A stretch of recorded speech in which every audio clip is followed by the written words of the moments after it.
السلام علیکم گائز، میں امید کرتا ہوں کہ آپ سب خیریت سے ہوں گے۔ اللہ تعالیٰ آپ کو بھرپور نعمتوں سے نوازے۔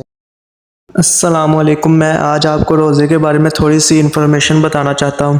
روزہ دین اسلام کا بنیادی رکن ہے اور قرآن حکیم کے بیان کے مطابق یہ پہلی امتوں پر فرض رہا ہے اور ارشاد باری تعالیٰ ہے۔ سورۃ البقرہ کی آیت نمبر 183 میں اللہ تعالیٰ نے فرمایا ہے، اے ایمان والو، فرض کیے گئے ہیں تم پر روزے جیسے فرض کیے گئے تھے تم سے پہلے امتوں پر، تاکہ تم پرہیزگار ہو جاؤ۔ مذکورہ بالا آیت سے جہاں روزوں کا فرض ہونا ثابت ہوتا ہے، وہاں اس کو فرض کرنے کی حکمت بھی معلوم ہوتی ہے، اور وہ ہے تقوی کا حصول۔ تقوی کا مفہوم پرہیزگاری ہے۔ تقوی دل کی اس کیفیت کا نام ہے جو انسان کو برائی سے روکتی ہے اور نیکی کی طرف راغب کرتی ہے۔ آگے ہے ضبط نفس۔ انسان کو نیکی کے راستے سے روکنے اور برائی کے راستے پر ڈالنے والی اہم چیز خواہش نفس ہے۔ خواہشات اگر اللہ تعالیٰ کی ہدایت کے تابع ہوں تو انسان کی انفرادی اور اجتماعی خوبیوں کے فروغ کا سبب بنتی ہیں، لیکن جب یہ ہدایت ربانی کے تابع نہیں رہتی تو انسان کو حیوانی سطح سے گرا دیتی ہیں۔ روزے کا اصل مقصد انسان کی خواہشات کو احکام الہی کے تابع رکھ کر اسے متقی بنانا ہے۔ جو شخص ہر سال ایک مہینے تک اللہ تعالیٰ کی خوشنودی کی خاطر اپنی بنیادی خواہشات پر قابو پانے کی مشق کامیابی سے مکمل کر لے، اسے ضبط نفس کی وہ قوت حاصل ہو جاتی ہے جس سے شیطان کی ہر ترغیب کا آسانی سے مقابلہ کر سکتا ہے۔ جب ایک انسان رمضان کے پورے مہینے میں کھانے پینے اور نفسانی خواہشات پر قابو رکھتا ہے، نیز دیگر اخلاقی برائیوں سے اجتناب کرتے ہوئے اپنے اکثر وقت عبادات اور نیک کاموں میں گزارتا ہے، تو اس کی طبیعت میں نیکی کا ذوق پیدا ہو جاتا ہے اور بدی سے نفرت ہو جاتی ہے۔ روزہ خواہشات پر قابو پانے کی تربیت کے ساتھ ساتھ انسان کی خود پسندی کا بھی مؤثر علاج ہے۔ جب انسان بھوک اور پیاس کی شدت میں کھانے پینے کی چیزیں پاس ہوتے ہوئے بھی خود کو کھانے پر قادر نہیں پاتا تو اسے اللہ تعالیٰ کے سامنے اپنی بے چاری کا احساس ہوتا ہے، اور یہ احساس جب دائمی کیفیت بن جائے تو اس میں ہر خلاف شریعت عمل سے رک جانے کی صلاحیت پیدا کر دیتا ہے۔ نبی اکرم صلی اللہ علیہ وسلم نے جب ارشاد فرمایا، ایمان اور احتساب کے ساتھ رکھے گئے روزوں سے پچھلے تمام گناہ معاف ہو جاتے ہیں، وہاں یہ بھی فرمایا، بہت سے روزے دار ایسے ہیں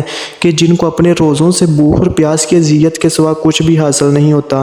اسی طرح آپ صلی اللہ علیہ وسلم نے یہ بھی فرمایا ہے کہ صحیح بخاری ہے، اگر کوئی شخص روزہ رکھ کر بھی جھوٹ اور غلط کاریوں سے نہیں بچتا تو اس کا کھانا پینا چھوڑنے سے اللہ تعالیٰ کو کوئی دلچسپی نہیں۔ اب میں آپ کو روزے کا ثواب کے بارے میں تھوڑا سا بتاتا ہوں۔ جو روزے نبی اکرم صلی اللہ علیہ وسلم کے قول کے مطابق ایمان اور احتساب کے ساتھ رکھے جائیں، ان کے ثواب کا اندازہ درج ذیل ہے۔ حدیث میں ہے کہ آدمی کے ہر عمل کا ثواب 10 گنا سے لے کر 700 گنا تک ہو جاتا ہے۔ اللہ تعالیٰ کا ارشاد ہے، مگر روزے تو خاص میرے لیے ہیں، اس لیے اس کا ثواب بھی میں اپنی مرضی سے دوں گا۔ سنن ابن ماجہ میں ہے کہ جو شخص اس رمضان میں کسی روزے دار کو افطار کرائے گا، اس کے گناہ کے لیے معافی ہے اور وہ خود کو جہنم کی آگ سے بچا لے گا، اور اسے روزے دار جتنا ہی ثواب ملے گا، جبکہ اس روزے دار کی اپنے ثواب میں کوئی کمی واقع نہیں ہو۔ روزے کے اجتماعی فوائد۔ یوں تو روزہ ایک انفرادی عبادت ہے، لیکن اس کے درج ذیل فوائد بھی ہیں۔ مہینہ بھر بھوکا پیاسا رہ کر انسان کو دوسروں کی بھوک پیاس کا احساس ہوتا ہے اور دل میں نداروں کے لیے ہمدردی کا جذبہ پیدا ہوتا ہے۔ نمبر 2، کم سے کم غذا پر اکتفا کی عادت انسان میں قناعت و ایثار کی صفات پیدا کرتی ہے۔ نمبر 3، ایک ہی وقت میں پوری ملت اسلامیہ کا ایک عبادت میں مصروف رہنا باہمی ینگات کے فروغ کا سبب بنتا ہے۔ اس اعتبار سے نبی کریم صلی اللہ علیہ وسلم نے ماہ رمضان کو مواخات اور غمساری کا مہینہ قرار دیا ہے۔ نمبر 4،